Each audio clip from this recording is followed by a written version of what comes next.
Hello, everyone. Today we're going to give you a brief introduction on what entrepreneurship and social entrepreneurship is. We're going to go over both definitions, discuss key traits that successful entrepreneurs seem to exhibit, give examples of famous entrepreneurs, and go over some statistics about entrepreneurship. Let's start with a quick group brainstorming session on entrepreneurship. After scanning the QR code, you'll be asked to enter three words that you associate with entrepreneurship and social entrepreneurship. I'll give you a few moments.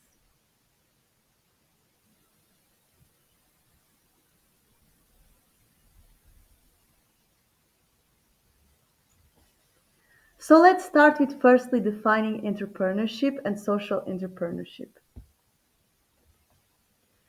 So, what exactly is entrepreneurship? Well, entrepreneurship is often referred to an individual or a small group of partners who set out on an original path to create a new business. But here's the thing. Entrepreneurship isn't easy to define. It's a broad, evolving concept. In fact, entrepreneurship is so diverse that the terminology isn't standardized and the research doesn't follow a clear or linear path. So it's really more complex than the single definition can capture. But what about social entrepreneurship? It's again a hard concept to define, but it can be said that it's the field in which entrepreneurs tailor their activities to be directly tied with the ultimate goal of creating social value. In doing so, they often act with little or no intention to gain personal profit. It can also be said that the social entrepreneur is a mission driven individual who uses a set of entrepreneurial behaviors or business tactics to deliver a social value to the less privileged, all through an entrepreneurially oriented entity that is financially independent, self sufficient, or sustainable. Traditional businesses are businesses whose purpose is to make profit. Examples of traditional businesses include Apple, Nike, or any kind of coffee shop or restaurant. Now let's talk about social enterprises. Social enterprises are businesses that aim to make a positive social or environmental impact while still being financially sustainable. So, unlike traditional businesses that focus mainly on profit, social enterprises are driven by a mission to do good. In Greece, there are several great examples of social entrepreneurship. For example, Viome is a factory in Thessaloniki. After the factory closed down, the workers decided to occupy it and work there collectively. They produced cleaning products that are biodegradable and ecological. Viome's workers' goal is not to maximize the profits, but for the workers to live with dignity and acceptable wages and to maximize the social value. Then we have Eliaxtida, which is an NGO in Mytilene, where people that belong to vulnerable groups work and they create cards, jewelry, soap, and other materials that they sell. Finally, we have Wise Greece, which is a company that supports small business owners from Greece and actively offers part of the profits and products to vulnerable groups. It also promotes corporate social responsibility. Much like how the definition of entrepreneurship varies, the profiles of entrepreneurs are just as diverse. There are, however, certain key traits that successful entrepreneurs seem to have. These are self-efficacy. This refers to the confidence entrepreneurs have in their own abilities to complete tasks and projects. In other words, it's about believing in your skills to overcome challenges and succeed. Conscientiousness. Entrepreneurs who score high in conscientiousness tend to be organized, reliable, and ambitious. They're people who demonstrate a strong work ethic, are punctual, pay attention to detail, and show deep commitment and purpose in their work. Locus of control. This is about how much control you feel you have over the events that affect your life. In simpler terms, do you believe you are in control and take responsibility for your actions, or do you blame external forces for your own circumstances? Need for achievement. This is the desire for accomplishment and recognition. Entrepreneurs with a high need for achievement are driven by challenges, the pursuit of independence, and personal satisfaction. They're constantly seeking to prove themselves and push forward. And innovativeness. Innovativeness is the ability to come up with new ways to produce products or solutions. It's about finding creative ways to meet customer needs.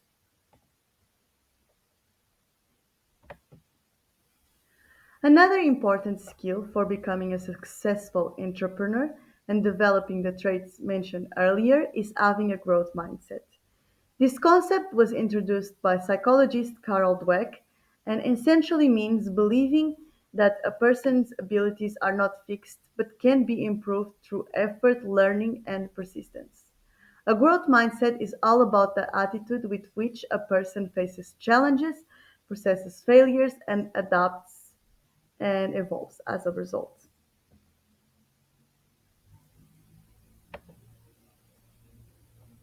You can watch this quick video on the growth mindset in your own time.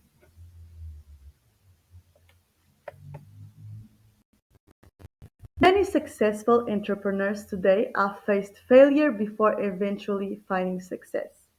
Let's take a look at a few famous examples. Walt Disney. Before he created the empire we know today, he had a failed production company and was actually labeled as lacking creativity by some of his early critics. Steve Jobs, the man behind Apple, was fired from the very company he helped create. But instead of giving up, he went on to build one of the most successful companies in the world. Thomas Edison, he was once considered too inadequate to learn anything, yet despite the doubters, he went on to invent the light bulb and change the world. J.K. Rowling. Before Harry Potter became a global phenomenon, Rowling was unemployed and living on welfare, writing her first book in between struggles. Do you know any more cases like this?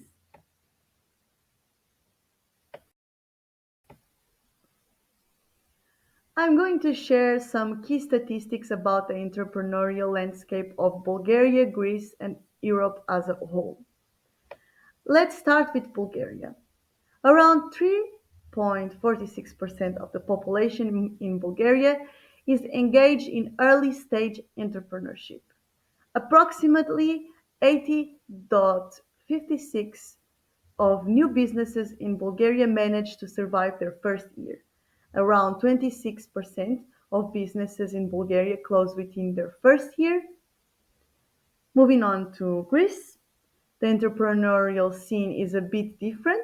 Here, about 6.4% of the population is engaged in early stage entrepreneurship, which is noticeably higher than Bulgaria. Greece also boasts one of the highest business survival rates in Europe, with around 96.86% of new businesses surviving their first year. At just 4.7%, Greece's enterprise birth rate is among the lowest in the EU. This means that while businesses are more likely to survive in Greece, fewer people are starting businesses in the first place. Now looking at Europe as a whole, the enterprise birth rate across the EU is about 9.7%. The average enterprise debt rate stands at 7.8%. And finally, the business survival rate across Europe averages around 80.67%.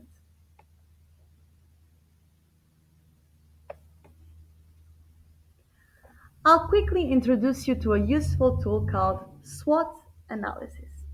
It helps you evaluate your business idea by looking at strengths, weaknesses, opportunities, and threats. Let's break it down. Strengths. what your business does well, like strong technology or a unique product. Weaknesses. What needs improvement, such as high costs or lack of experience. Opportunities. External chances for growth, like new market trends or emerging technology. Threats. External challenges like competition or changes in regulation.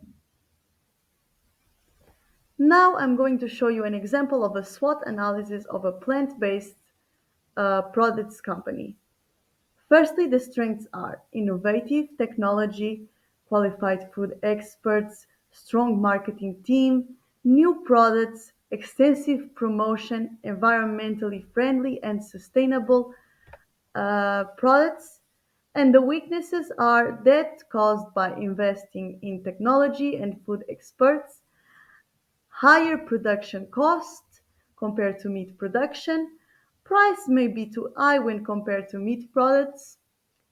Opportunities are rising awareness about climate change and animal welfare, eco-friendly trends, development of the taste of non-meat products, and building strong brands.